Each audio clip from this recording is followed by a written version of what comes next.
Allah tidak ingin melihat hamba-hambanya ini, makhluk-makhluknya ini terlalu menserahkan diri juga. Maka kata Allah, kalau kita siap sembahyang subuh, bertebarlah di muka bumi.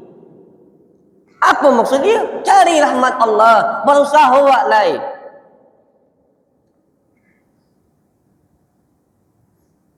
Kenapa? Allah sudah menjamin hidup kita. Tergantung kita lagi. Apakah kita mau berusaha? Setelah berusaha, apakah kita sudah bertawakal? سبح اسم ربك الأعلى الذي خلق فسوى. بسم الله الرحمن الرحيم. السلام عليكم ورحمة الله وبركاته.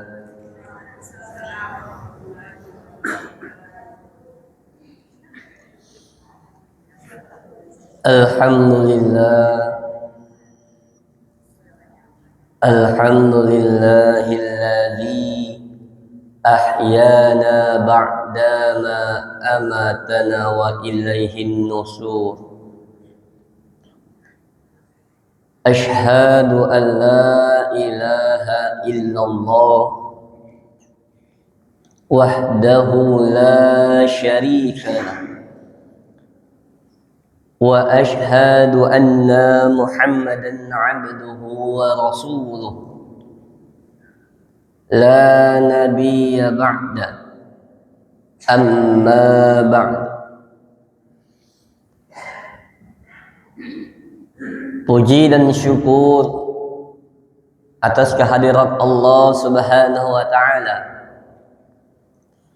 yang mana Allah masih melimpahkan rahmat, nikmat dan karunia-Nya kepada kita semua, sehingga kita masih diizinkan oleh Allah untuk menghirup udara pagi, udara subuh ini. Salawat beriringkan salam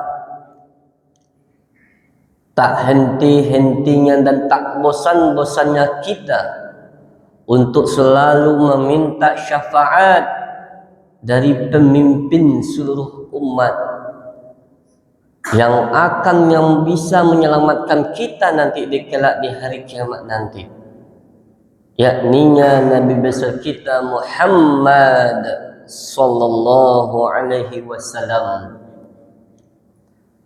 yang mana yang telah berjuang dengan para sahabatnya, dengan para keluarganya untuk mengeluarkan kita dari alam jahiliyah ke alam Islamiyah,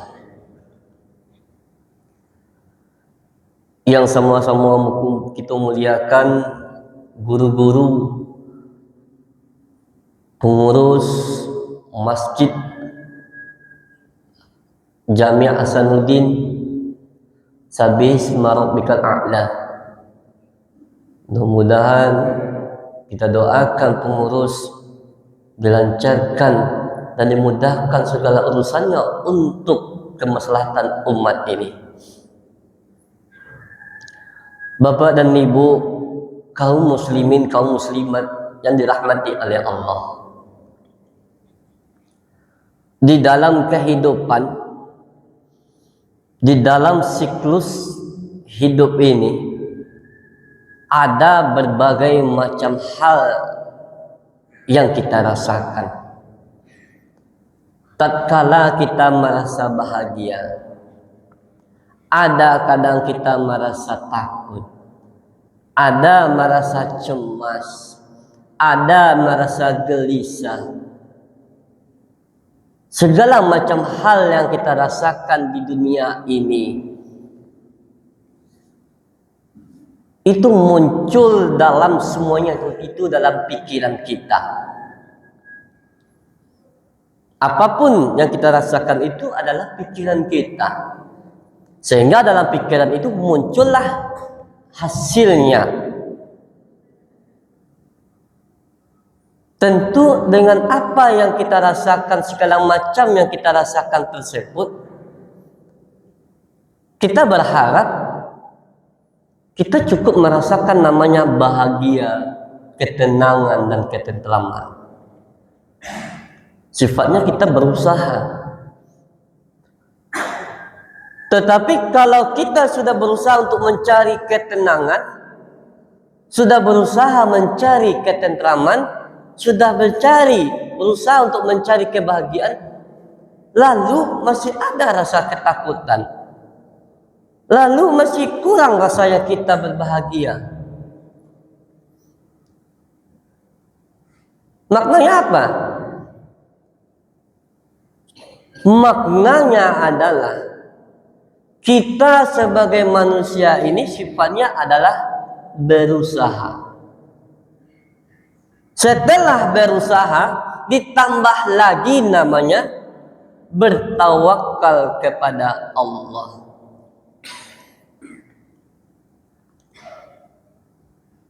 Kerja kita di dunia ini hanya dua: berusaha dan bertawakal. Jika salah satu saja kita tinggalkan, tidak akan tercapai. Coba kita lihat, kalau kita menggunakan sifat kita hanya berusaha tanpa bertawakal, kita mencari uang sebanyak-banyaknya, lalu apa yang terjadi? Setelah mendapatkan uang sebanyak-banyaknya, belum dapat ketenangan, belum dapat kebahagiaan.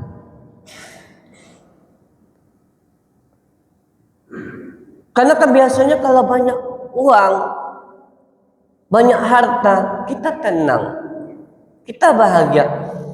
Tetapi ada sebagian orang yang memiliki banyak uang, memiliki banyak harta, tetapi belum tercapai kebahagiaan tersebut. Kenapa? Dia sibuk berusaha terus tanpa bertawakal kepada Allah, tanpa menyerahkan diri kepada Allah. Jadi kunci bahagia itu bukan hanya sekadar usaha mencari kebahagiaan di dunia saja. Menyerahkan diri kepada Allah itu bagian dari kebahagiaan. Maupun sebaliknya, kita beribadah terus kepada Allah, kita sholat terus kepada Allah, berzikir kepada Allah, berdiam diri kita di masjid, tapi tidak ada usaha, Allah tidak akan bagi juga kebahagiaan tersebut. Allah tidak ingin melihat hamba-hambanya ini, makhluk-makhluknya ini terlalu menserahkan diri juga. Maka kata Allah, kalau kita siap sembahyang subuh, bertebarlah di muka bumi. Apa maksudnya? Cari rahmat Allah, berusaha lain.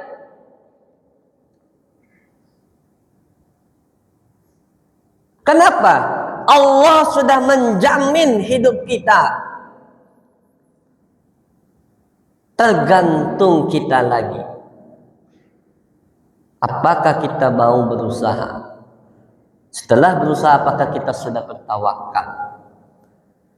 Dimulai waktu subuh ini, kita sudah bertawakal kepada Allah. Kita tawakal kepada Allah sekarang ini. Serahkan diri kita kepada Allah. Lalu biarkan usaha yang akan mengikutinya lagi.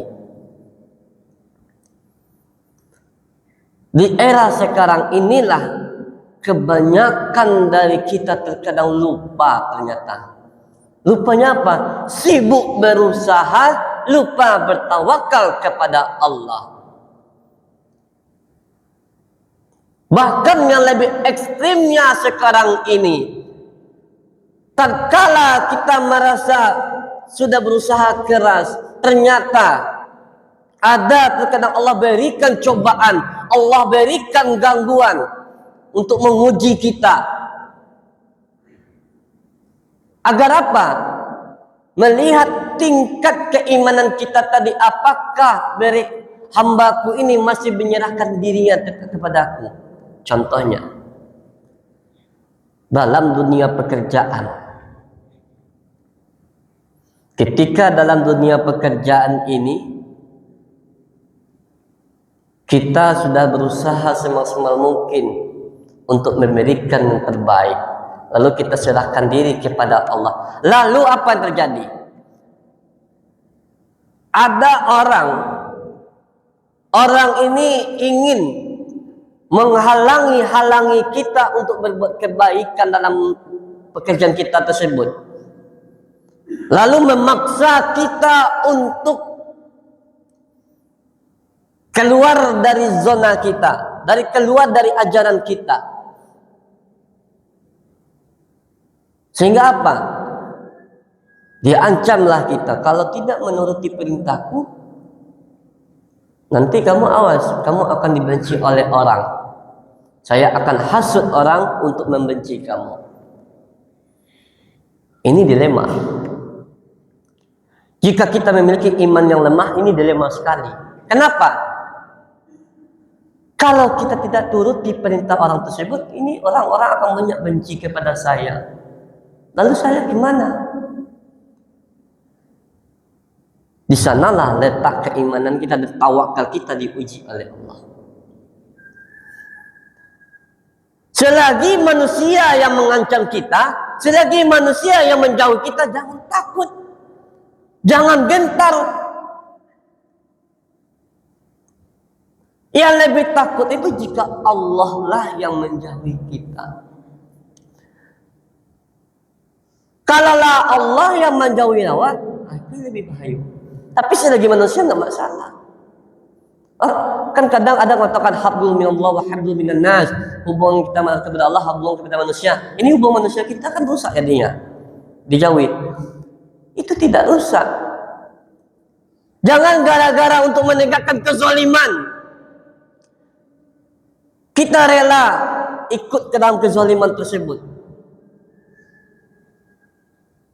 Karena ingin mendapatkan jabatan, karena ingin popularitas, ingin derajat kita diangkat oleh manusia, kita rela agama kita dijual, kita rela akidah kita dijual.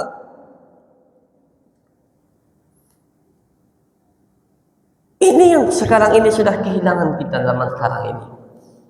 Karena jabatan tadi, karena kita takut hilang popularitas kita, kita rela meninggalkan akidah kita rela kita tinggalkan tawakal kita kepada Allah. Padahal hidup kita, nasib kita ini sudah ada. Kita cukup menjalankan saja secara koridor. Lebih baik kita dijauhi oleh orang-orang zalim, orang-orang munafik, ketimbang kita masuk kepada golongannya. Kita cukup berusaha saja. Jika di lingkungan kita seperti itu, biarkan saja. Berusaha kita untuk tidak mendekati kezaliman tersebut. Berusaha kita setiap kesulitan ada kemudahan kata Allah. Dalam surat Al-Insyirah kata Allah apa? Maka sesungguhnya dalam kesulitan tersebut ada kemudahan. Maka sesungguhnya kesulitan itu ada kemudahan. 2 kali Allah ulang dalam surat Al-Insyirah ini. 2 kali, Bapak dan Ibu kaum muslimin kaum muslimat yang dirahmati oleh Allah. Inna ma'al usri yusra. Sesungguhnya dalam kesulitan ada kemudahan. Sulit kita untuk mencari berusaha. Tawakal lagi kepada Allah. Kurang rezeki kita pada hari ini. Berusaha tawakal lagi kepada Allah. Jangan gara-gara sulit hari ini kita berbagai macam cara kita lakukan untuk mendapatkan kebahagiaan tersebut tanpa memperlihatkan halal dan haramnya yang kita lakukan. Terkadang itu yang kita lupa. Padahal Allah sudah menjamin hidup kita ini. Jangankan kita sudah lahir di atas muka bumi ini, sebelum kita lahir itu Allah sudah menjamin kita. Apa kita lakukan tergantung kita lagi. Mau nggak kita berusaha? Mau nggak kita berusaha? Teguh keimanan kita. Kalau teguh, insya Allah kebahagiaan yang akan muncul. Bahagia itu bukan karena harta, bahagia itu bukan karena duit, bahagia itu bukan karena jabatan. Tetapi bahagia itu adalah kita dekat dengan Allah. Banyak orang-orang, saudara-saudara kita memiliki harta jabatan yang tinggi, hidupnya dia tidak tenang. Sebaliknya begitu juga, banyak saudara-saudara kita yang hidupnya pas-pasan, tapi hidupnya tenang. Bayangkan kalau kita kadang-kadang berpikir, kenapa Allah tidak memberikan saya kekayaan? Mungkin Allah tahu, kalau kamu nanti kaya, kamu nanti lupa denganku. Kamu tidak akan beribadah seperti ini. Makanya tunggu dulu, mantapkanlah imanmu dulu, baru kamu kayakan kamu. Itu indahnya skenario Allah. Begitu cintanya Allah kepada kita, rela menunda kekayaan kita kadang. Allah berusaha tidak bertawakal, tapi alhamdulillah berarti ada di balik itu yang sedang Allah rencanakan. Perbaiki saja diri kita dulu. Kuatkan saja iman kita dulu. Nanti takutnya seperti itu. Zaman sekarang ini jangan kita remehkan Bapak dan Ibu. Mohon maaf, terkadang diberikan pangkat yang kecil saja dulu. Kok di negara kita kok namanya wali korong namanya. Oh itulah rasa jadi presiden kadang ya dia. Allah tanah orang tanah hawa. Karajo orang karajo awak. Dari wali korang, apalagi yang minta bupati. Dia Allah jadi wali korang dulu. Dicari aja Allah. Bakal jadi bupati wali korang selama itu unjak-unjak. Aku tadi. Tawakal tadi gunanya seperti itu. Mengingat kita. Mengingat batasan-batasan kita. Usaha kita tadi itu lancarkan. Tawakal tetap kita jalankan. Supaya apa? Agar kita ini dilindungi oleh Allah segala perbuatan kita. Mari kita bersama-sama Bapak dan Ibu kaum muslimin kaum muslimat yang dirahmati oleh Allah. Mari dalam kehidupan ini, di samping kita memiliki namanya usaha untuk mencapai kebahagiaan, tapi jangan lupa kita bertawakal kepada Allah. Hidup di dunia ini yang kita cari itu hanya dua. Apa itu dua? Kebahagiaan di dunia, keridhaan Allah di akhirat nantinya. Dua ini yang kita capai. Bahagia di dunia ini bukan hanya sebatas harta yang kita dapatkan, tetapi hidup senang, badan sehat, rezeki lancar. Apa yang kita inginkan dapat, itulah bahagia. Kebahagiaan di akhirat nanti adalah kita nanti masuknya dalam surganya Allah. Selain itu tidak ada lagi yang kita cari sebenarnya. Mobil yang banyak tidak ada lagi gunanya. Kenapa? Yang kita pakai cukup satu saja. Tidak ada kita lihat dia beli mobil 5, mobil 10 yang dipakai langsung 10, tidak ada. Cukup satu mobil saja. Dibeli motor banyak-banyak, dipakai hanya satu saja. Untuk apa kita mencari kebahagiaan terlalu berlebih-lebihan? Mari kita capai usaha tadi dengan tawakal kepada Allah, dan kita capailah kebahagiaan ini dengan sesuai jalan keridhaannya Allah. Jangan kita takut dimusuhi manusia, lebih takut lagi kita dimusuhi oleh Allah. Jangan kita takut dibenci manusia, lebih takut lagi kita dibenci oleh Allah. Kalau manusia membenci kita, maka Allah bersama kita dan kita selamat di dunia. Jika Allah yang benci kepada kita, manusia yang orang-orang sekelilingnya kita juga masuk ke nerakanya Allah. Mungkin hanya itu yang mau dapat sampaikan pada kajian kita pada malam hari ini. Kok ada kata tersalah, talantuang, mohon maaf biadamu. Wabillahi taufiq wal hidayah. Assalamualaikum warahmatullahi wabarakatuh.